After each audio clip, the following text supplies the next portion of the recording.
ജൂലിയുടെ time travel ഉൾപ്പെടെ പോയ വാരം വിക്ടർ പുറത്തേക്ക് കടക്കാനുള്ള ബോയിൻ വൈറ്റിന്റെ ക്ലൂ ഓർത്തെടുത്തതും ഫാത്തിമയുടെ വയറ്റിൽ കുട്ടിയുണ്ടെന്ന് പറഞ്ഞതും ചോര പേടിയുള്ള എൽജിൻ തന്റെ ബ്ലഡ് ഒരു കുപ്പിയിലാക്കിയതും തുടർന്ന് ഫാത്തിമയെ നിലവറയ്ക്കുള്ളിൽ പൂട്ടിയതും നമ്മൾ കണ്ടു.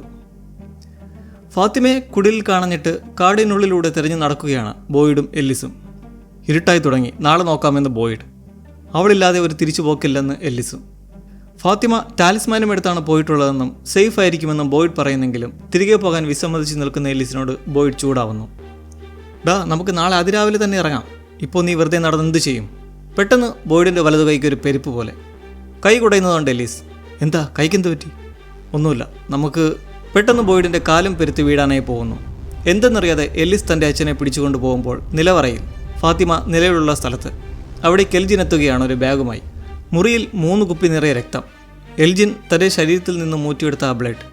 ഫാത്തിമ തന്നെ പുറത്തു പോകാൻ അനുവദിക്കണമെന്ന് അപേക്ഷിക്കുമ്പോൾ എൽജിൻ ഇത് നിന്നെ പിടിച്ചു വയ്ക്കുന്നതല്ലെന്നും എല്ലാം നിന്റെ നല്ലതിനാണെന്നും ഞാൻ രക്ഷിക്കാനാണ് ശ്രമിക്കുന്നതെന്നും പറയുമ്പോൾ ഫാത്തിമ ആ കിമോനോ സ്ത്രീയെക്കുറിച്ച് താനും അതിനെ കണ്ടതായും അത് പറയുന്നത് വിശ്വസിക്കരുതെന്നും പറഞ്ഞ് തൻ്റെ ഉള്ളിലുള്ളത് എന്തായാലും നല്ലതല്ല, നല്ല കാര്യങ്ങൾ ചെയ്യില്ല, തില്ലിക്ക് സംഭവിച്ചത് കണ്ടതല്ലേ എന്നെതിർക്കുമ്പോൾ ബാഗിൽ നിന്ന് തലയണയെടുത്ത് വെച്ചുകൊണ്ട് എൽജിനാകട്ടെ സ്റ്റഡിയായി പറയുകയാണ്, അത് സംഭവിച്ചത് കുഞ്ഞ് ഭയന്നതുകൊണ്ടാണ്. അതിന് അതിയായ വിശപ്പുണ്ടായിരുന്നു, പക്ഷേ നീ അതിനെ ഊട്ടിയില്ല. ഫാത്തിമ, നീ അതിനെ എതിർക്കുന്നത് നിർത്തണമെന്ന് പറഞ്ഞുകൊണ്ട് ആ ചോരക്കുപ്പികളിൽ ഒന്നെടുക്കാൻ നേരം ഫാത്തിമ ഇത് കണ്ട് പതിയെ നടന്ന് വാതിൽ തുറക്കാൻ പോകുമ്പോൾ എൽജിൻ വന്നങ്ങനെ ചെയ്യരുതെന്ന് പറഞ്ഞ് ഫാത്തിമയെ തിരികെ കൊണ്ടുവരുന്നു. ഫാത്തിമ വളരെ വീക്കാണ്. തിരികെ കൊണ്ടിരുത്തുമ്പോൾ വീണ്ടും വയറ്റിൽ വേദന അലട്ടുന്നു. ഇത് കണ്ട് നീ എന്തെങ്കിലും കഴിക്കണമെന്ന് ഉപദേശിച്ച് ഒരു ബ്ലഡ് ബോട്ടിൽ എടുത്ത് കൊണ്ടുവന്ന് കുട്ടി സ്ട്രോങ് ആയാൽ നമ്മൾക്ക് വിചാരിക്കും മുന്നേ തിരികെ വീട്ടിലെത്താൻ കഴിയുമെന്ന് പറഞ്ഞ് വന്നിരുന്നിട്ട്, കുട്ടി ഒരിക്കൽ നമ്മളെ രക്ഷിച്ചതാണ്. എപ്പോഴെന്നാൽ നീ പ്രഗ്നൻ്റ് ആണെന്ന കാര്യം കണ്ടുപിടിച്ചപ്പോൾ എനിക്ക് എൻ്റെ ആ സ്വപ്നം ഓർമ്മ വന്നു. അതുമൂലമൊന്ന് ബോയിഡിന് ഈ ടൗൺ രക്ഷിക്കാനായി. കുപ്പി തുറന്ന് നീട്ടുന്നതുകൊണ്ട് ഫാത്തിമ വേണ്ടെന്നറയ്ക്കുമെങ്കിലും കുട്ടിയുടെ വിശപ്പകറ്റാൻ വേണ്ടി കുടിക്കെന്നും നീ എന്നെ പലതവണ സഹായിച്ചിട്ടില്ലേ, ഇപ്പോൾ എന്നെ സഹായിക്കാൻ അനുവദിക്കൂ എന്ന് പറഞ്ഞ് കുടിപ്പിക്കുമ്പോളാകട്ടെ അത്രയും നേരവും മറച്ചു നിന്ന ഫാത്തിമ രക്തത്തിൻ്റെ രുചി അറിഞ്ഞ പാടെ അത് ആസ്വദിച്ച് കുടിക്കുന്നു. വിക്ടർ ഭ്രാന്ത് പിടിച്ച് ചർച്ചിനുള്ളിൽ തലങ്ങും വിലങ്ങും നടക്കുകയാണ്. താൻ ചെയ്തതെല്ലാം തെറ്റായിരുന്നുവെന്നും പ്രശ്നത്തെ കൂടുതൽ വഷളാക്കുകയാണ് ചെയ്തതെന്ന് വയലൻ്റായി നടക്കുമ്പോൾ ടാബീത്ത വന്നിട്ട് വിക്ടറെ സമാധാനിപ്പിക്കാൻ ശ്രമിക്കുന്നു. നീ എന്തെങ്കിലും ഓർത്തെടുത്താൽ മാത്രമേ ഞങ്ങൾക്ക് എന്താ നടക്കുന്നതെന്ന് മനസ്സിലാകൂ എന്ന് ശാന്തനാക്കാൻ തുനിയുമ്പോൾ വിക്ടർ ആകട്ടെ താൻ മൂലമാണെന്ന് മിറണ്ട കുട്ടികളെ രക്ഷിക്കാൻ ഇറങ്ങി തിരിച്ചതും മരണപ്പെട്ടതുമെന്ന അലട്ടലിൽ തനിക്കിനി രക്ഷിക്കാനാകില്ലെന്നും ഒന്നും ഓർത്തെടുക്കേണ്ടെന്നും പറഞ്ഞ് പോകാനൊരുങ്ങുമ്പോൾ നിർത്താനായി ടാബീത്ത കയ്യിൽ പിടിക്കുമ്പോൾ എന്തോ ഒരു വല്ലാത്ത അസ്വസ്ഥത വരുന്നു. കൈവിട്ട് വിക്ടർ ഇറങ്ങിപ്പോയ ശേഷം ഇതെല്ലാം കണ്ടുകൊണ്ട് നിൽക്കുന്ന സാറ എന്താ ഇപ്പോൾ നിങ്ങൾ അവൻ്റെ കയ്യിൽ പിടിച്ചപ്പോൾ സംഭവിച്ചതെന്ന് ചോദിക്കുന്നു. എനിക്കറിയില്ല എന്ന് പറഞ്ഞു തുടങ്ങുമ്പോഴേക്കും കെന്നി അവിടെ എത്തി ജൂലിക്ക് എന്തോ സംഭവിച്ചെന്നും അവൾ ക്ലിനിക്കിലുണ്ടെന്നും വേഗം അവിടേക്ക് ചെല്ലാൻ പറയുന്നതും കേട്ട് ടാബി അങ്ങോട്ടേക്ക് പായുമ്പോൾ സേറയെ ഒന്ന് നോക്കി മിണ്ടാതെ കെന്നിയും വാതിലടച്ചു പോകുന്നു. ജൂലിയെ പരിശോധിക്കുകയാണ് ക്രിസ്റ്റിയെ കണ്ടിട്ട് കുറച്ച് ആഴ്ചകളായിരുന്നു. ജൂലി നോർമലാണ്, കുഴപ്പമൊന്നുമില്ല. ഈതനും ജിമ്മും തൊട്ടടുത്ത് നിൽപ്പുണ്ട്. ജൂലിക്ക് കുടിക്കാനായി ഒരു ഗ്ലാസ് വെള്ളവുമായി മരിയലെത്തി നൽകുമ്പോൾ ക്രിസ്റ്റി സംഭവിച്ച കാര്യങ്ങൾ ഓർത്തെടുക്കാൻ പറയുകയാണ്. വലുതായിട്ടൊന്നുമില്ല. താൻ ഈതനുമൊത്ത് റൂയിൻസിലേക്ക് പോയി. അതിനുള്ളിലേക്ക് കിടന്നപ്പോൾ പെട്ടെന്നൊറ്റയ്ക്കായി, മൊത്തം ഇരുട്ട്, ഒന്നും ഓർമ്മയില്ലെന്ന് ജൂലി ഇത്രയും നാൾ കൊണ്ട് നടന്ന ഒരു രഹസ്യം ഈതനോട് തുറന്നു പറഞ്ഞപ്പോൾ ആ വേക്കൻസിയിലേക്ക് ജൂലിക്ക് സൂക്ഷിക്കാൻ ഇപ്പോൾ ഒരു പുതിയ രഹസ്യം കൂടി.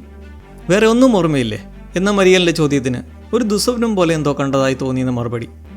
ഇത് കേട്ട് അസ്വസ്ഥനാവുന്ന ജിം ഈ ഒരു ദിവസം ജൂലി ഇവിടെ നിൽക്കട്ടെ എന്ന് പറഞ്ഞ് ക്രിസ്റ്റിയും മരിയലും പോയ ഉടൻ ബെഡിലേക്ക് വന്നിരുന്ന് ചോദിക്കുകയാണ്, നീയും ഈതനും അവിടേക്ക് എന്തിനാണ് പോയത്?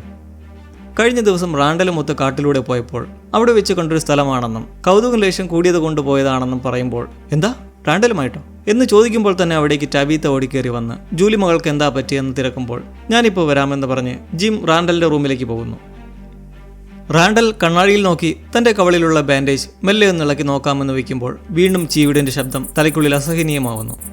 വെപ്രാളത്തിൽ അതും സഹിച്ച് അങ്ങോട്ടും ഇങ്ങോട്ടും നടക്കുമ്പോൾ ജിം വന്ന് വിളിക്കുന്നതോടെ ആ ശബ്ദം നിലയ്ക്കുന്നു. അതിൻ്റെ ചൂടിൽ നേരെ വന്ന് കഥക് തുറന്ന് അവിടെ നിൽക്കുന്ന ജിമ്മിനോട് എന്താ വേണ്ടതെന്ന് ഹാർഷായി ചോദിക്കുകയാണ്. ജൂലിയുമായിട്ട് നിനക്ക് കാട്ടിൽ എന്തായിരുന്നു പരിപാടി? അവൾ എന്തായിരുന്നെന്ന് പറഞ്ഞു. വാട്ട്? ഞാൻ നിന്നോടാ ചോദിക്കുന്നത്. അകത്തേക്ക് കയറി വരുന്ന ജിമ്മിനോട് നിങ്ങൾ അച്ഛൻ കളിക്കാൻ വന്നതാണെങ്കിൽ ഞാനിപ്പോൾ ആ മൂഡിലല്ലെന്ന് പറയുന്ന റാൻഡലിനെ നോക്കി ജിം, നിനക്കും മരിയലും ജൂലിക്കും വന്നുണ്ടായ അവസ്ഥയ്ക്ക് ശേഷം അവൾക്കുള്ളിൽ എന്താ പ്രശ്നമെന്ന് അവൾ പറയുന്നേയില്ല. എനിക്കറിയാം അവൾക്കുള്ളിൽ എന്തൊക്കെയോ മനസ്സിലാകാത്ത പ്രശ്നങ്ങളുണ്ടെന്ന്. നിനക്കത് പറയാൻ കഴിയുമെന്ന് വിശ്വസിക്കുന്നു. റാൻഡൽ താൻ അവളെ വണ്ടി ഓടിക്കാൻ പഠിപ്പിക്കുകയായിരുന്നു എന്ന് പറയുമ്പോൾ അന്തിച്ചു നിൽക്കുന്ന ജിമ്മിനോട് അങ്ങനെ പോയ വഴി തനിക്കെന്തോ അലട്ടൽ വന്നപ്പോൾ ഓടിക്കാട്ടിലേക്ക് കയറിയതായിരുന്നു എന്ന് മനസ്സ് തുറക്കുമ്പോൾ റൂയിൻസിനെ പറ്റി ചോദിക്കുമ്പോൾ അവൾ അങ്ങോട്ടേക്ക് പോകരുതെന്ന് താക്കീത് നൽകിയതായിരുന്നു എന്ന് കേട്ട് ജിം. താക്കീത് നൽകാൻ കാരണം? എനിക്കങ്ങനെ തോന്നി, അത്ര തന്നെ. കഴിഞ്ഞോ? ജിം തിരികെ നടക്കുമ്പോൾ ഒരു ഉപദേശം തരാമെന്ന് പറഞ്ഞിട്ട് റാൻഡൽ, ആ വാനെടുത്ത് അവളെ ഒന്ന് വണ്ടി ഓടിക്കാൻ പഠിപ്പിക്കുക. ഇനി അതൊക്കെ ചെയ്യാൻ പറ്റുള്ളൂ. നമ്മൾ ആരും ഇവിടുന്ന് ജീവനോടെ തിരിച്ചു പോവില്ല. ഇത് കേട്ട ഉടൻ ജിം, ഞാൻ ആ പറഞ്ഞത് ഒരിക്കലും അംഗീകരിക്കുന്നില്ല. എന്നാൽ നിങ്ങൾക്ക് നല്ലത്. ബോയ്ഡ് പതിയെ നടന്ന് ഷെരീഫ് സ്റ്റേഷനിലേക്ക് എത്തുകയാണ്. എല്ലിസ് കൂടെ വന്ന് ക്ലിനിക്കിലേക്ക് പോകാമെന്ന് വിളിക്കുമ്പോൾ കുഴപ്പമില്ല, ഇരുട്ടാവാറായി, മണിയടിക്കാൻ പോകട്ടെ എന്ന് ബോയ്ഡ് ഒരുങ്ങുമ്പോൾ എല്ലിസ് നിർബന്ധിക്കുന്നു. ഡാഡ്, നിങ്ങൾക്ക് നേരെ നടക്കാൻ പോലും പറ്റുന്നില്ല. എന്താ കാര്യമെന്ന് പരിശോധിച്ചാലല്ലേ അറിയാൻ കഴിയൂ. എനിക്കറിയാം എന്താ നടക്കുന്നതെന്ന്. എല്ലിസ് കുഴങ്ങുമ്പോൾ ബോയ്ഡ് ഈ അവസ്ഥയെപ്പറ്റി തനിക്ക് കുറച്ച് കാലങ്ങളായി അറിയാമെന്ന് വെളിപ്പെടുത്തുകയാണ്. ഇത് കേട്ട് അപ്സെറ്റായി നിൽക്കുന്ന എല്ലിസിനെ ഫാത്തിമയുടെ കയ്യിൽ ടാലിസ്മാൻ ഉണ്ടെന്ന് ആശ്വസിപ്പിച്ചിരുത്താൻ ശ്രമിക്കുകയാണ് ബോയ്ഡ്. തനിക്കുള്ളിലെ ആ അവസ്ഥയെപ്പറ്റി പറയാൻ ടേബിളിൽ ഒരു ഗ്ലാസും കുപ്പിയും ഒക്കെ എടുത്തു വെച്ചുകൊണ്ട്. ആ അവസ്ഥ പാർക്കിൻസൺസിൻ്റെ തുടക്കമാണെന്ന് പ്രത്യേകം പറയേണ്ടതില്ലല്ലോ. രാവിൻ്റെ ഇരുളിനെ വകഞ്ഞു മാറ്റുന്ന പ്രകാശത്തിൽ ഡോണ കോളനി ഹൗസിനുള്ളിലൂടെ അങ്ങനെ നടക്കുകയാണ്, ഭാരമേറിയ മനസ്സുമായി. ഹാളിൽ ചെന്ന് നിന്നുകൊണ്ട് അയവിറക്കുകയാണ് അന്നൊരിക്കൽ ഫാത്തിമയുടെ എത്തിപ്പെട്ട ദിവസത്തിൻ്റെ ഓർമ്മയ്ക്കായി നടത്തിയ ഒരു ചെറിയ ആനിവേഴ്സറി ഫംഗ്ഷനെക്കുറിച്ച്. എല്ലാവരും പോസിറ്റീവായി പേടിമറന്ന് സന്തോഷത്തോടെ ചിലവഴിച്ച കുറച്ച് നിമിഷങ്ങൾ. ക്ലിനിക്കിൽ ജോലിക്ക് കാവലാണ് ജിമ്മും ടാബിത്തയും ഈദനും. താനിവിടെ നിന്നോളാമായിരുന്നു, ഈദനുമൊത്ത് നിങ്ങൾക്ക് വീട്ടിൽ പോയാൽ പോരായിരുന്നു എന്ന് ടാബി ചോദിക്കുമ്പോൾ വല്ലപ്പോഴുമൊക്കെ ഇങ്ങനെ ഉറക്കം വിളിക്കുന്നത് നല്ലതാണെന്ന് പറഞ്ഞിട്ട് ജിം തൻ്റെ പ്രകൃതത്തെപ്പറ്റി ടാബിയോടായി പറയുകയാണ്. ഞാൻ കുറച്ച് നാളായി നല്ല രീതിയിലല്ല പോകുന്നത്. ഇറ്റ്സ് ഓക്കെ ജിം, ഞാനൊന്ന് പറഞ്ഞു തീർത്തോട്ടെ. പെയ്യെ അടുത്ത് വന്നിട്ട്, എനിക്കറിയാം നീ പരമാവധി കഷ്ടപ്പെടുന്നുണ്ടെന്ന്. ഈ സ്ഥലത്തെക്കുറിച്ച് അറിയാനും ഇവിടുന്ന് പുറത്തു കടക്കാനും വീട്ടിലേക്ക് എത്തിപ്പറ്റാൻ എന്തെങ്കിലും കച്ചിത്തിരുമുണ്ടെന്നുണ്ടെങ്കിൽ ഞാൻ നിന്നോടൊപ്പമായിരിക്കും. എല്ലാ തരത്തിലും. അഭിപ്രായ വ്യത്യാസങ്ങളോ പിന്നിലേക്ക് വലിക്കുകയോ ഒന്നും ഇനിയില്ല. ജിമ്മിന് വെളിപാടുണ്ടാകുകയാണ്. ഒരുപക്ഷെ ഇതുകൊണ്ടായിരിക്കുമോ എപ്പിസോഡിന് റെവലേഷൻസ് എന്ന ടൈറ്റിൽ? നോക്കാം. ഈ സംസാരം കേട്ടതോടെ കുറച്ച് ആശ്വാസം വന്ന ടാബീത്ത ജൂലി നമ്മളിൽ നിന്നെന്തോ മറയ്ക്കാൻ ശ്രമിക്കുന്നുവെന്ന് പറയുന്നു. എനിക്കറിയാമെന്ന് ജിമ്മും. എത്ര നാളായി ഇതറിയാം? എല്ലിസ് തൻ്റെ അച്ഛൻ്റെ അവസ്ഥയെക്കുറിച്ച് ചോദിച്ചറിയുകയാണ്. ഫാത്തിമ കുറച്ച് അകലത്തിലായപ്പോഴേക്കും അച്ഛൻ്റെ പല പ്രശ്നങ്ങളും മനസ്സിലാക്കാൻ ശ്രമിക്കുന്ന എല്ലിസിനോട് ബോയ്ഡ് ഈ അവസ്ഥ സേറയുമൊത്ത് കാട്ടിലേക്ക് പോകുന്നതിന് തൊട്ട് മുൻപ് മുതലുണ്ടായിരുന്നുവെന്ന് മനസ്സിൽ തുറക്കുന്നു. വേറെ ആർക്കൊക്കെ അറിയാം? ക്രിസ്റ്റി, കെന്നി, നിങ്ങൾക്കിതെന്നോട് പറയായിരുന്നു. ഇപ്പോൾ പറയുമല്ലേ? കാലിൻ്റെ പ്രശ്നം നല്ലപ്പോഴാണെന്ന് പറഞ്ഞിട്ട് മറ്റൊരു കാര്യം കൂടി പറയാനുണ്ടെന്ന് പറഞ്ഞ് ബോയ്ഡ് അന്ന് ബാണിൽ വെച്ച് നടന്ന ടിയാൻചെൻ്റെ സംഭവം വിശദീകരിക്കുന്നു. അവരെന്നെ തടങ്കലിൽ വെച്ച് കാണിച്ചു, ടിയാൻചെന്നിനെ പിച്ചു ചീന്തി കൊല്ലുന്നത്. ഞാൻ കണ്ടു നിൽക്കാൻ മാത്രമായി അവർ സന്ദർഭമുണ്ടാക്കി. അവർക്കെന്നെ മാനസികമായി തകർക്കണമെന്ന് പറഞ്ഞു. ജീസസ്, ഇപ്പോൾ ഫാത്തിമയുടെ കാര്യം എന്തുകൊണ്ട് അതും ഇതുപോലെ? ഡാഡ്, ഇത് നിങ്ങൾ കാരണമല്ല. അത് നിനക്കറിയില്ല, നമുക്കറിയില്ല. ദേ ഇപ്പോൾ ടില്ലി മരിച്ചിരിക്കുന്നു. ഫാത്തിമ പുറത്ത് എവിടെയാണെന്നും അറിയില്ല. ഞാനിവിടെ ഒന്നിനും കഴിയാതെ ഒരു പോഴനായി ദേ ഇങ്ങനെ ഇരിക്കുന്നു. ബോയ്ഡ്, നിങ്ങൾ ഓക്കെ ആണോ? പുറത്ത് നിന്നൊരു മോൺസ്റ്റർ ജനൽ തട്ടി ചോദിക്കുകയാണ്, എരുതിയിൽ എണ്ണ ഒഴിക്കുന്ന പോലെ.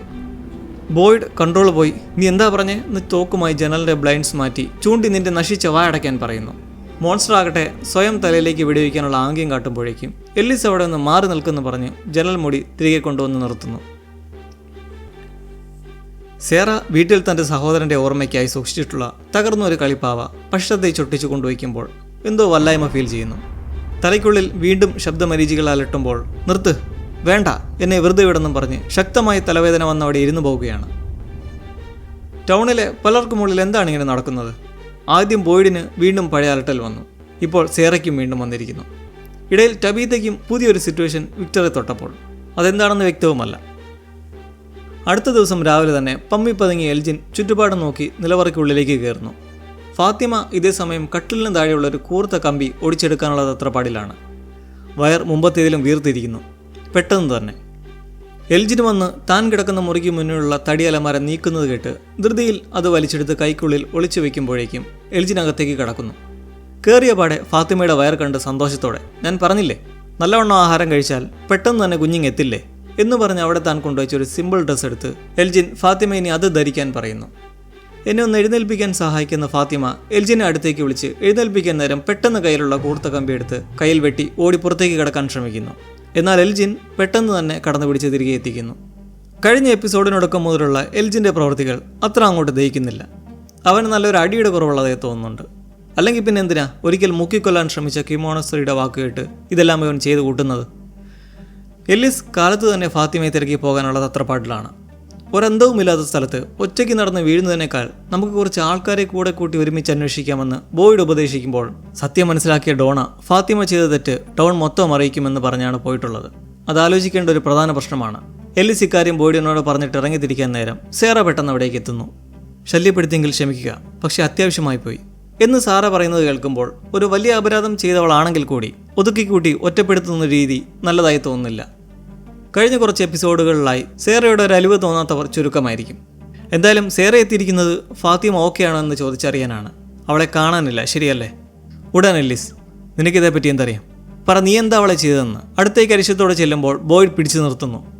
അച്ഛനും മകനും മാത്രം അറിയുന്ന കാര്യം ബ്ലാക്ക് ലിസ്റ്റിലുള്ള സേറ പറയുന്നത് കേട്ടപ്പോൾ ഫാത്തിമയുടെ മിസ്സിക്കിൽ സേറയ്ക്ക് പങ്കുണ്ടെന്ന് കരുതി എല്ലിസ് ഇങ്ങനെ ചൂടായി നിൽക്കുമ്പോൾ ബോയ്ഡിനോട് സേറ പറയുകയാണ് തൻ്റെ അനുഭവത്തെക്കുറിച്ച്. കഴിഞ്ഞ രാത്രി തൻ്റെ തലയ്ക്കുള്ളിൽ കുറേ നാളുകൾക്ക് ശേഷം വീണ്ടും ശബ്ദങ്ങൾ കേട്ടതിനെക്കുറിച്ച്. എന്താണത് പറഞ്ഞത്? ഫാത്തിമ സ്വമേധയാ പോയതല്ലെന്നും എന്തോ പിടിച്ചുകൊണ്ട് പോയതാണെന്നും അവൾ അടുത്തു തന്നെയുണ്ടെന്നും പേടിച്ചിരിക്കുകയാണെന്നും നിങ്ങളെ അറിയിക്കാൻ പറഞ്ഞു. എന്നിട്ടിത് ഭയങ്കരമായി ചിരിച്ചു. എന്തിന്? കാരണം നിങ്ങൾക്ക് അവളെ സമയത്ത് കണ്ടുപിടിക്കാൻ കഴിയില്ലെന്ന് അവർക്കറിയാം. നിങ്ങൾക്ക് അവളെ രക്ഷിക്കാൻ കഴിയില്ലെന്ന കാര്യം നിങ്ങൾ അറിയണമെന്ന് പറഞ്ഞു. കോളനി ഹൗസിൻ്റെ മുകളിൽ നിന്നും പലതരം സാധനങ്ങൾ താഴേക്ക് വീഴുകയാണ്. അത് വിക്ടറിൻ്റെ പരിപാടിയാണ്. ആള് വയലൻ്റായി തൻ്റെ മുറിയിലെ ഡ്രോയിങ്ങും കസേരയും എന്ന് വേണ്ട കയ്യിൽ കിട്ടുന്നതൊക്കെയും എടുത്ത് പുറത്തേക്ക് എറിയുകയാണ്. എന്തിനാണ് ഇങ്ങനെ ചെയ്തതെന്ന് അവിടേക്ക് വന്ന് ചോദിക്കുന്ന ക്ലാരയോട് എന്തെങ്കിലും സഹായത്തിനുതകുമെന്ന് കരുതി സൂക്ഷിച്ചതാണെന്നും എന്നാലെല്ലാം നരകിപ്പിക്കാനുള്ളതാണെന്നും പറഞ്ഞ് കുറച്ച് സാധനങ്ങളും കൂടെ പുറത്തേക്കിട്ട ശേഷം താഴേക്കിറങ്ങി പോകുന്നു. ഈ സമയത്തെങ്കിലും വിക്ടറെ ആശ്വസിപ്പിക്കാനെത്താതെ ബാറിലടിച്ച് ഓഫാണെന്ന് തോന്നുന്നു ഹെൻറി. നേരെ ചെന്ന് അടുക്കളയിൽ നിന്ന് ഭ്രാന്ത് പിടിച്ച് ഒരു കോടാലി എടുക്കുന്നത് കണ്ട് അവിടെയുള്ളവർ പേടിച്ച് നിൽക്കുന്നത് നോക്കി ഞാൻ ആരെയും വേദനിപ്പിക്കില്ലെന്ന് നിഷ്കളങ്കത്തോടെ പറയുന്നു. കെന്നി, കോടാലി താഴെയിടറ മോനെ എന്ന് പറയുന്നതനുസരിക്കാതെ നിൽക്കുമ്പോൾ അക്കോസ്റ്റ പതിയെ ഉണ്ടയില്ലാത്ത തോക്കിൽ പിടുത്തം വെച്ച് നടന്ന് ചോദിക്കുകയാണ്, നിനക്കെന്തിനായി കോടാലി എന്ന്. ഞാൻ പോയി ഒരു മരം മുറിക്കാൻ പോകുകയെന്ന് പറഞ്ഞ് വിക്ടർ കതവ് തുറന്നിറങ്ങി പോകുമ്പോൾ ജിം തൻ്റെ കുടുംബത്തോടൊപ്പം കതവ് തുറന്ന് കയറുകയാണ് പുനരാരംഭിച്ച ഡൈനറിലേക്ക്. ടിയാൻചെൻ്റെ സ്ഥാനത്തേക്ക് എത്തിയിട്ടുള്ള പുതിയ നടത്തിപ്പുകാരിയായ ബാക്ട ഡൈനർ ഓപ്പൺ ചെയ്യുന്നതിന് കെന്നി വളരെ സഹായകരമായിരുന്നുവെന്നും അതുപോലെ തന്നെ കുട്ടിക്കുറുമ്പൻ ഈതനും ഇടയ്ക്ക് വന്ന് കൊച്ചു കൊച്ചു സഹായങ്ങൾ ചെയ്തു തരുമെന്നും ജിമ്മിനോടും ടബീതയോടുമായി പറയുമ്പോൾ ഡോണ തൻ്റെ സഹോദരിക്കൊപ്പമുള്ള ഒരു പഴയ ഫോട്ടോ നോക്കി അങ്ങനെ നിൽപ്പാണ്. ആദ്യമായാണ് ഡോണയുടെ സഹോദരിയെ കാണുന്നത്. വാതിൽ മുട്ടുന്നത് കേട്ട് തിരക്കിലാണെന്ന് ഡോണ പറയുമ്പോൾ ബോയ്ഡാണെന്ന് അറിഞ്ഞ് അകത്തേക്ക് വരാൻ സമ്മതിക്കുന്നു. കയറിയ പാടെ ബോയ്ഡ് തന്നോട് ദേഷ്യത്തിലാണെന്നറിയാം എന്ന് പറഞ്ഞു തുടങ്ങുന്നത് കേട്ട ഉടനെ ഡോണ താൻ ഫാത്തിമയുടെ ചെയ്തിയെക്കുറിച്ച് ആരോടും പറയില്ലെന്ന് പറയുന്നു. പറയാൻ കഴിയില്ല, കാരണം അവളിവിടെയുള്ളവർക്ക് അത്രത്തോളം പ്രിയപ്പെട്ടതാണ്. അവളുടെ സ്പിരിറ്റ്, അവൾ പരത്തുന്ന പ്രകാശം. അവളിങ്ങനെ ഒരു കടുങ്കൈ ചെയ്തെന്നത് ഇവിടെയുള്ള ആർക്കും അത് ഉൾക്കൊള്ളാൻ കഴിയില്ല. എനിക്ക് പോലും അത് ഉൾക്കൊള്ളാൻ കഴിയുന്നില്ല. ഇതെല്ലാം കേട്ടിട്ട് ബോയ്ഡ്, അവൾ പോയി. ഞാനവളെ കാട്ടിലെ ഒരു ഷെഡിലായിരുന്നു കൊണ്ടാക്കിയത്. കഴിഞ്ഞ ദിവസം വൈകി ഞാനും എല്ലിസും അവിടെ എത്തിയപ്പോൾ അവളെ കാണാനില്ല. ഇന്ന് സേറ വന്നിട്ട് അവൾക്കുള്ളിൽ വീണ്ടും ശബ്ദങ്ങളുണ്ടായെന്നും ഫാത്തിമ തൊട്ടടുത്ത് എവിടെയോ ഉണ്ട്, പക്ഷേ സമയത്ത് രക്ഷിക്കാൻ നിങ്ങൾക്ക് കഴിയില്ലെന്ന് പറഞ്ഞതായി പറഞ്ഞു. നാശം പിടിച്ച സ്ഥലം. ഡോണ കേട്ടപാടെ അടിയന്തരമായൊരു മീറ്റിംഗ് വിളിക്കണമെന്ന് പറഞ്ഞ് ബോയ്ഡിനെ വിളിച്ചുകൊണ്ട് ഇറങ്ങുന്നു. ഡൈനറിൽ ഈതൻ ആഹാരം കഴിക്കാൻ മടിക്കുന്നത് കണ്ട് കാര്യം തിരക്കുമ്പോൾ താൻ ടിയാൻചെൻ്റെ പാൻ കേക്ക് മിസ് ചെയ്യുന്നെന്ന് പറഞ്ഞ് ബാത്റൂമിലേക്ക് പോകുമ്പോൾ ജൂലി തൻ്റെ അവസ്ഥയ്ക്ക് കാരണക്കാരൻ ഈതനാണെന്ന് അവൻ സ്വയം കരുതി നടക്കുകയാണെന്ന് ടാബീത്തയോടും ജിമ്മിനോടുമായി പറയുന്നു. എന്തിനവൻ അങ്ങനെ വിചാരിക്കണം? കാരണം ഞാൻ പോകണോ വേണ്ടതെന്ന് അവനോട് ചോദിച്ചു. പൊട്ടത്തരമാണെന്നറിയാം, പക്ഷേ എനിക്ക് അവൻ ഇടയ്ക്ക് പറയാറുള്ള ഒരു കഥയിലെ പോലെ തോന്നി ആ സന്ദർഭം. മാത്രമല്ല എനിക്ക് വേറെ ആരോടും ചോദിക്കാനും കഴിഞ്ഞില്ല. ഇത് പറഞ്ഞുകൊണ്ടിരിക്കുമ്പോൾ പുറത്ത് മണിയടി ശബ്ദം പുറപ്പെടുവിച്ചു കൊണ്ടുവരികയാണ് ബോയ്ഡും ഡോണയും. എന്താ കാര്യമെന്ന് എല്ലാവരും പരസ്പരം നോക്കുമ്പോൾ ഡോണ ഡൈനറിലെത്തി എല്ലാവരോടുമായി പുറത്തേക്ക് വരാൻ പറഞ്ഞിട്ട് പുറത്തേക്ക് പോയി നിൽക്കുകയാണ്. താൻ ഈതനെയും കൂട്ടി വരാമെന്ന് പറഞ്ഞ് ജിം ഇരുവരോടും ചെല്ലാൻ പറഞ്ഞിട്ട് നിൽക്കുമ്പോൾ ഡൈനറിന് മുൻപിൽ അത്യാവശ്യം ആൾക്കാർ എത്തിക്കഴിഞ്ഞിരിക്കുന്നു. തന്തപ്പടി കുളമാക്കുമോ എന്ന ടെൻഷനിൽ എല്ലിസും അവിടേക്ക് എത്തുമ്പോൾ വേറെ ആരെ പ്രതീക്ഷിച്ചാലും ജെയ്ഡിനെ പ്രതീക്ഷിക്കേണ്ട എന്നതൊരു നഗ്ന സത്യം.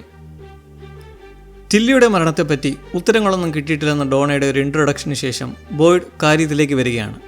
എല്ലാവരുടെയും സഹായം ഇപ്പോൾ അത്യാവശ്യമാണ്. ഫാത്തിമയെ കാണാനില്ല. എല്ലാവരും പരസ്പരം ഞെട്ടലോടെ പിറുപിറുക്കുമ്പോൾ എൽജിൻ അവിടേക്ക് ഇത് കേട്ട് ബ്ലായ് വരികയാണ്. കഴിഞ്ഞ രാത്രി മുതലാണ് ഫാത്തിമയെ കാണാതായിരിക്കുന്നത്. നമുക്കിപ്പം വേണ്ടതെന്തെന്നാൽ എല്ലാവരും ചെറിയ ഗ്രൂപ്പുകളായി ടൗണിൻ്റെയും അജ്ഞാതമല്ലാത്ത സ്ഥലത്തിൻ്റെയും മുക്കുമൂലയും അരിച്ചു പറക്കി ഫാത്തിമയെ തിരിച്ചു കൊണ്ടുവരിക എന്നതാണ്. ടില്ലിയെ കൊന്ന സാധനം അതാണോ ഫാത്തിമയെ കൊണ്ടുപോയിരിക്കുന്നത്? അറിയില്ല. നോക്ക്, എനിക്ക് വലുതായി വിവരങ്ങളൊന്നും അറിയില്ല, പക്ഷേ അവളെ അടുത്ത് എവിടെ ഉണ്ടെന്ന് മാത്രം അറിയാം. അതെങ്ങനെ നിങ്ങൾക്കറിയാമെന്ന ഒരുവൻ്റെ ചോദ്യത്തിൽ ബോയ്ഡ് കുറച്ച് നിമിഷമൊന്ന് നിർത്തിയിട്ട് എന്തോ ഒന്നിങ്ങനെ പറഞ്ഞതായും അത് നമ്മളെ അറിയിച്ചിട്ടുള്ളത് അവൾ ഒറ്റയ്ക്കായി പേടിച്ചു കഴിയുകയാണെന്നുമാണ്. നമുക്കവളെ കണ്ടുപിടിക്കാൻ ത്രാണിയില്ലെന്നാണത് വിചാരിക്കുന്നത്.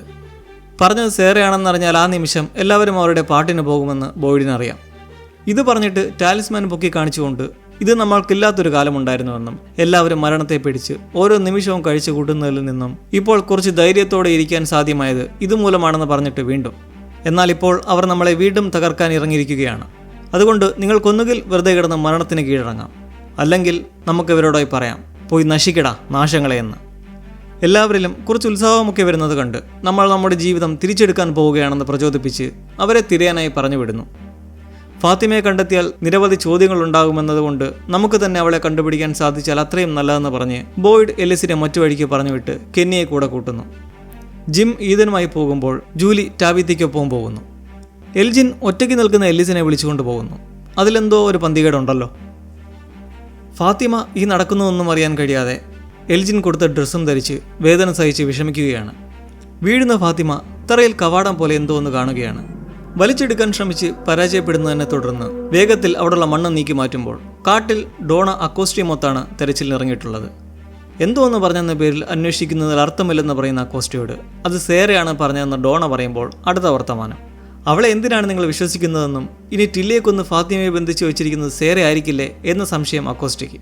അങ്ങനെയല്ല സംഭവിച്ചതെന്ന് ഡോണ പറയുമ്പോൾ അക്കോസ്റ്റിക്ക് ഒരു സംശയം തോന്നി. എങ്ങനെ നിങ്ങൾക്കതറിയാമെന്ന് തിരക്കുന്നെങ്കിലും ഒടുവിൽ ഡോണ ചൂടായി ഇപ്പോൾ സംസാരം കുറിച്ച് അവളെ കണ്ടുപിടിക്കാമെന്നും ഇത് കഴിഞ്ഞ ശേഷം നമുക്ക് സംസാരിക്കാമെന്ന് പറഞ്ഞ് നടന്നു നീങ്ങുന്നു.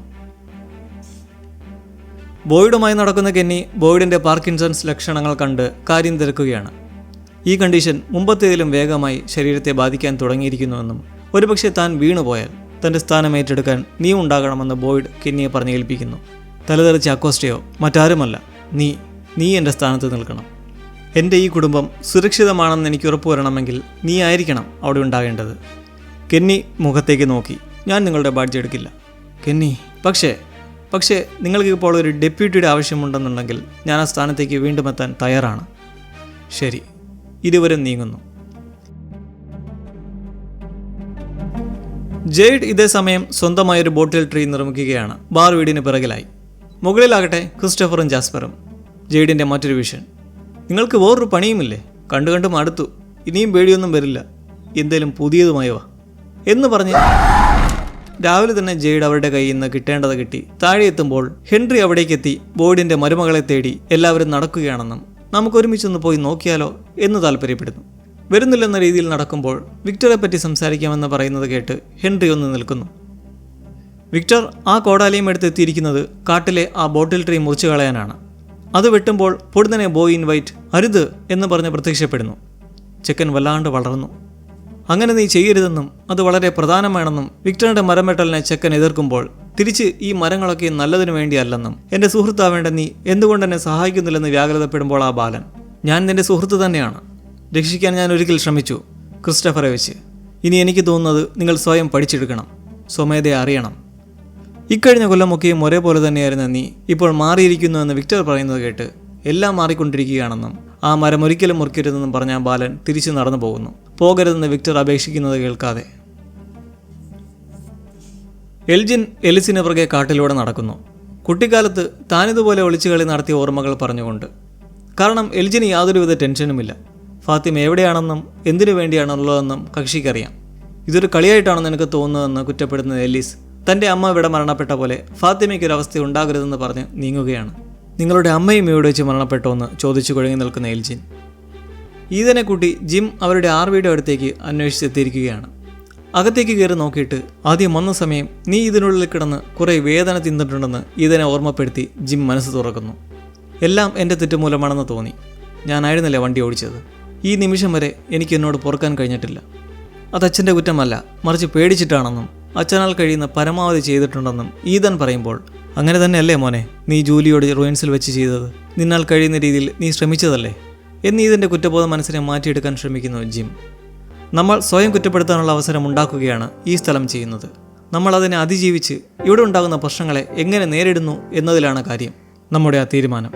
അല്ലാതെ സ്വയം കുറ്റപ്പെടുത്തലുകളും തരണം ചെയ്യാൻ കഴിയുമോ എന്നുള്ള പേടിയുമൊക്കെ അതിനു മുന്നിൽ ഒന്നുമല്ല. മോന് മനസ്സിലായോ? I love you buddy. Love you too dad. Jim ഒരു ബെസ്റ്റ് ഡാഡായി മാറുകയാണ്. Something fishy. എന്നാൽ നമുക്ക് തിരച്ചിൽ തുടർന്നാലോ എന്ന് പറഞ്ഞിറങ്ങാൻ നേരം അതിലെ റേഡിയോ ഓണാവുന്നു. തോമസിൻ്റെ സ്വരം. ഡാഡ്, എന്നെ ഒറ്റയ്ക്കാക്കിയിട്ട് പോകല്ലേ. ഈതനിത് കേട്ടപാടെ ജിമ്മിനോട് അച്ഛൻ പറഞ്ഞത് ശരിയാണ്, ഇത് തോമസ് അല്ല, നമ്മളെ കളിപ്പിക്കുകയാണെന്ന് പറഞ്ഞിറങ്ങുന്നു. ടാബീത്ത ജൂലി മൊത്ത് വന്ന് വിക്ടറിൻ്റെ രഹസ്യ സങ്കേതം തുറന്നു നോക്കുന്നു. അതിലില്ല. ഇതെന്താണെന്നുള്ള ജൂലിയുടെ സംശയത്തിന് ഇത് വിക്ടർ ഇടയ്ക്ക് വരാനുള്ള സ്ഥലമാണെന്നും അന്ന് വിക്ടർ മൊത്ത് ടണലിൽ നിന്നും രക്ഷപ്പെട്ടെത്തി രക്ഷപ്രാപിച്ചത് എവിടെയാണെന്നും ടാബി വിശദീകരിക്കുന്നു. തിരിച്ചിറങ്ങുമ്പോൾ ജൂലി ഇങ്ങനെ ഓരോരുത്തരായി ഇനി എല്ലാവരെയും കാണാതാകുമോ എന്ന് സങ്കടപ്പെടുമ്പോൾ ഒരിക്കലും അങ്ങനെ ചിന്തിക്കേണ്ട, നമുക്കവളെ കണ്ടുപിടിക്കാമെന്ന് പറഞ്ഞ് നടക്കുമ്പോൾ ജൂലി മനസ്സ് തുറക്കുന്നു. കഴിഞ്ഞ ദിവസം കണ്ടത് എനിക്കൊരു സ്വപ്നമായി തോന്നുന്നില്ല. എന്താ? അന്നവിടെ വെച്ച് കണ്ണിലിട്ട് കയറിയപ്പോൾ താൻ എത്തിയത് ഒരു ഇരുണ്ട തടവയ്ക്കുള്ളിലായിരുന്നുവെന്നും അവിടെ അലറിക്കരയുന്ന തന്നെയും റാണ്ടലിനെയും മരിയലിനെയും കണ്ടതായും അവിടെ നിന്ന് ഇറങ്ങിച്ചെന്നൊരു ടണലിന്റെ മറുപക്കം വിക്ടറോടൊപ്പം ടാബി സംസാരിക്കുന്നത് കേട്ട് നടന്നെടുക്കാൻ ശ്രമിച്ചപ്പോൾ പിന്നെ കുട്ടികളുടെ കരച്ചിലും ആ വാക്കുച്ചരിക്കുന്നതുമായിരുന്നു കേട്ടതെന്ന് ജൂലി പങ്കുവയ്ക്കുന്നു. ആങ്കോയി, എനിക്ക് പേടിയായിപ്പോയി. ഞാനിനി ആ ഇരുട്ടത്തൊറ്റയ്ക്ക് ആരെയും കാണാണ്ടറിയാതെ കുടുങ്ങിപ്പോകുമോ എന്ന്. നീ ഒരിക്കലും ഇവിടെ ഒറ്റയ്ക്കാകില്ലെന്ന് സമാധാനിപ്പിച്ച് കെട്ടിപ്പിടിക്കുമ്പോൾ ടാബി വീണ്ടും കാണുകയാണ് ഒരു ആങ്കുയി കുട്ടിയെ. അത് കൈകാട്ടി പിന്തുടരാൻ പറഞ്ഞു പോകുന്നത് കണ്ട് ഇരുവരും ആ വഴിയെ പോകുമ്പോൾ ഹെൻറി ജെയ്ഡ് മൊത്ത് വിക്ടറിൻ്റെ കാര്യങ്ങൾ പറഞ്ഞ് നടക്കുകയാണ്. ജെയ്ഡ് വിക്ടറുടെ കാര്യം വിട്ടിട്ട് വേറെ ആരെക്കുറിച്ചെങ്കിലും പറയാൻ പറയുമ്പോൾ ഹെൻറിക്ക് ജെയ്ഡിനെ കാണുമ്പോൾ ചില നേരം വിക്ടറുടെ പോലെയാണെന്നും ഒരുപക്ഷെ ജെയ്ഡിന് ഇതുപോലെ പെട്ടെന്ന് തൻ്റെ അച്ഛൻ ഇവിടെ ഇതുപോലെ വന്നു നിന്നാൽ എന്താകും റിയാക്ഷൻ എന്ന് ചോദിക്കുന്നു. ആദ്യം തന്നെ ഞാൻ ചോദിക്കാൻ പോകുന്നത് ഇത്രനാളും നിങ്ങൾ ഏത് ഗുദാമിലായിരുന്നു എന്നാണ്. എന്നിട്ട് ഹെൻറിയോട് നിങ്ങൾ വിക്ടറെ ശരിപ്പെടുത്താൻ എത്ര നോക്കിയാലും നടക്കില്ലെന്നും കാരണം അവൻ മാനസികമായി തകർന്നവനല്ല, മറിച്ച് ഈ സ്ഥലം രൂപപ്പെടുത്തിയ ഒരു പ്രോഡക്റ്റ് ആണെന്ന് പറഞ്ഞ് ഗുണമുള്ള എന്തെങ്കിലും ചെയ്യാമെന്ന് ബാറിലേക്ക് തിരിക്കുമ്പോൾ ഹെൻറി മുന്നോട്ട് തന്നെ നീങ്ങുന്നു. L2 നടന്നവർ നീന്താൻ പോവാറുള്ള തടാകത്തിനടുക്കലേക്ക് എത്തിയിരിക്കുകയാണ്. വെള്ളമൊക്കെ കറുത്ത് ആകെ ഉപയോഗശൂന്യമായി കിടക്കുന്നു. എൽജിൻ തന്നെ ഫാത്തിമയോടെ കൊണ്ടുവന്നിട്ടുള്ള കാര്യവും വളരെ നല്ല സഹായമായിരുന്നുവെന്നും പറഞ്ഞ് ടെല്ലിസിനോട് ഒരുപക്ഷെ ഫാത്തിമ ഏതെങ്കിലും സ്ഥലത്തിരുന്ന് എല്ലാവരെയും രക്ഷിക്കാൻ എന്തെങ്കിലും ചെയ്യുകയാണെങ്കിലോ എന്നൊരു സൂചന ഇടുന്നു. നമ്മൾക്കും കുഞ്ഞിനുമൊക്കെ വേണ്ടി. ഇതുകൊണ്ട് കുഞ്ഞിനെന്ത് കാര്യമെന്ന് എല്ലിസ് സംശയിക്കുമ്പോൾ എൽജിൻ നമുക്കെല്ലാ കാര്യങ്ങളും അറിയാൻ കഴിയില്ലല്ലോ എന്ന് തപ്പിത്തടയുന്ന കേട്ട് എല്ലിസ് നടന്നു പോകുന്നു. എൽജിൻ എല്ലിസിനോട് സത്യം പറയണമെന്നുണ്ട്, പക്ഷേ പറ്റുന്നില്ല. ഫാത്തിമ ആ വാതിൽ പടിക്ക് ചുറ്റുമുള്ള മണ്ണ് മാറ്റി അത് വലിച്ചു തുറക്കാൻ ആഞ്ഞു പരിശ്രമിക്കുന്നെങ്കിലും നടക്കുന്നില്ല. നല്ലവണ്ണം സ്റ്റക്കായിരിക്കുന്ന ആ ഡോർ തുറക്കാൻ പരാജയപ്പെടുമ്പോൾ വീണ്ടും വയറ്റിൽ വേദന അനുഭവപ്പെടുന്നു. മെല്ലെ കട്ടിലേക്ക് ചാരിയിരിക്കാൻ നേരം വീണ്ടും ആ കിമോണ സ്ത്രീ അവിടെ പ്രത്യക്ഷപ്പെട്ടത് കണ്ട് ഞെട്ടുന്നു. ജൂലിയും ടാവിയും ആ കുട്ടിക്ക് പിറകെ വേഗത്തിൽ നടന്നു നീങ്ങുമ്പോൾ കിമോണ സ്ത്രീ ഫാത്തിമയുടെ അടുത്ത് വന്നുകൊണ്ട് ഒച്ച വയ്ക്കരുതെന്ന് ആംഗ്യം കാട്ടി വാ പൊത്തിപ്പിടിക്കുന്നു. ടാബീത്തയും ജൂലിയും എത്തിപ്പെടുന്നത് ആ നിലവറയുടെ മുൻപിൽ. ആങ്കുയി കുട്ടി വഴികാട്ടി ആ റൂട്ട് സെല്ലാറിലേക്ക് മുൻപ് വിക്ടർ തന്നെ മരത്തിനുള്ളിലേക്ക് തള്ളിവിട്ടപ്പോൾ എത്തിയ സ്ഥലമാണെന്ന് ജൂലി പറയുന്നത് കേട്ട് ടാബി പതിയെ ഉള്ളിലേക്ക് ഇറങ്ങുന്നു. മുമ്പൊരിക്കൽ കോളനി ഹൗസിലെ കൂട്ടക്കൊല സമയത്ത് വിക്ടർ ജൂലിയെ കൂട്ടി കാട്ടിലെത്തി രക്ഷിക്കാനായി ബോട്ടിൽ ട്രീക്കുള്ളിലേക്ക് തള്ളിവിട്ടപ്പോൾ ജൂലി ഇവിടെ എത്തി ഒരു രാത്രി തങ്ങിയത് നമ്മൾ കഴിഞ്ഞ സീസണിൽ കണ്ടിരുന്നു. ഉള്ളിലേക്ക് ഇറങ്ങാൻ നിലവറയുടെ കഥകിൽ പിടിക്കുമ്പോൾ ടാബിത്തേക്ക് എന്തോ വല്ലായ്മ വീണ്ടും ഉണ്ടാകുന്നു. നമ്മൾ തുടക്കത്തിൽ വിക്ടറിനെ തൊട്ടപ്പോൾ ടാബിയിൽ കണ്ട അതേ ഫീലിംഗ്. ജൂലി എന്താ പറ്റിയെന്ന് ചോദിക്കുന്നത് കേട്ട് ഒന്നുമില്ലെന്ന് പറഞ്ഞ് ഉള്ളിലേക്ക് ഇറങ്ങുമ്പോൾ ഫാത്തിമയെ ആ സ്ത്രീ വാപൊത്തി വെച്ചിരിക്കുകയാണ്, ശബ്ദം പുറത്തു കേൾക്കാതിരിക്കാൻ. ഇറങ്ങിച്ചെന്ന് നോക്കുമ്പോളാകട്ടെ ഒരാൾ ഇരുട്ടത്ത് തിരിഞ്ഞു നിൽക്കുന്നു. ലൈറ്റ് ഇട്ട് നോക്കുമ്പോൾ അത് വിക്ടറാണ്. വിക്ടർ, നീ എന്താ ഇവിടെ ചെയ്യുന്നത്? ഇവിടെയാണത് നടന്നത്. ഇവിടെ വെച്ചാണ് അമ്മ ഞങ്ങളെ വിട്ടിട്ട് പോയത്. ഇക്കാലം അത്രയും ഞാൻ ജീവിച്ചിരുന്നതിന് എന്തോ കാരണമുണ്ടെന്ന് ഞാൻ കരുതി. എന്നാൽ ഞാൻ കാരണമാണ് അവർ മരണപ്പെട്ടത്. നോ വിക്ടർ, ഇത് നിന്റെ തെറ്റായിരുന്നില്ല. നീ ഒരു കൊച്ചുകുട്ടിയായിരുന്നു എന്ന് പറഞ്ഞ് ടാബീത്ത വിക്ടറെ കെട്ടിപ്പിടിച്ച് ആശ്വസിപ്പിക്കുന്നു. പൊടുന്നനെ ടാബീത്തയുടെ മനസ്സിൽ എന്തൊക്കെയോ കാഴ്ചകൾ വരുന്നു. മിറാണ്ട പണ്ട് അതേ സ്ഥലത്ത് വെച്ച് വിക്ടറെയും എലോയിസിനെയും കെട്ടിപ്പിടിക്കുന്ന കാഴ്ച. ഉടൻ വിക്ടറെ തള്ളിമാറ്റി ടാബി നിന്നിട്ട് പുറത്തേക്ക് ഓടുന്നു. ഇല്ല, ഇത് അസാധ്യമാണ്, ഇറ്റ്സ് ഇമ്പോസിബിൾ എന്ന് ഞെട്ടിക്കൊണ്ട് പുറത്ത് വെപ്രാളത്തിൽ നിൽക്കുന്ന ടാബീത്ത വീണ്ടും കാണുകയാണ് കാടിനുള്ളിലൂടെ കൂരിരുട്ടിൽ ബോട്ടിൽ ട്രീ അന്വേഷിച്ചറിയുന്ന മിറാണ്ടയെ. ടാബീത്തയ്ക്ക് കരച്ചിലടക്കാൻ കഴിയുന്നില്ല. മിറാണ്ട ബോട്ടിൽ ട്രീയുടെ അടുത്ത് എത്തിപ്പെടുന്നു. പെട്ടെന്ന് തിരിഞ്ഞു നോക്കുമ്പോൾ അവിടെ നിൽക്കുന്ന മോൺസ്റ്റർ, ആ സ്മൈലി രാക്ഷസൻ. നോ! ആ ജന്തു ഞൊടിയിടയിൽ ഓടി മിറാണ്ടയുടെ മേലേക്ക് വീഴുന്നു. ടാബീത്ത വിറങ്ങലി ചലറുന്നു. ജൂലി ഓടി വന്ന് പിടിക്കുമ്പോൾ എന്നെ തുടരുതെന്നലറി പിടിച്ചു മാറ്റുന്നു. അടുത്തു നിൽക്കുന്ന വിക്ടറെ പിടിക്കാൻ ശ്രമിക്കുന്നു. കെട്ടിപ്പിടിക്കുന്ന ജൂലിയെ തള്ളി മാറ്റി. ഓടാൻ കഴിയില്ല എന്നിത്ര നാളും കരുതിയ മോൺസ്റ്റർ ഓടുന്നതോടെ പതിയിരിക്കുന്ന അപകടത്തിൻ്റെ വ്യാപ്തി ഏറുകയാണ്. നമ്മൾ വീഡിയോയ്ക്ക് താഴെ കണ്ട പലരുടെയും കമൻറ്റിലെ തിയറികൾ സത്യമാവുകയാണോ? ഇനിയൊരു എപ്പിസോഡ് മാത്രം ബാക്കി.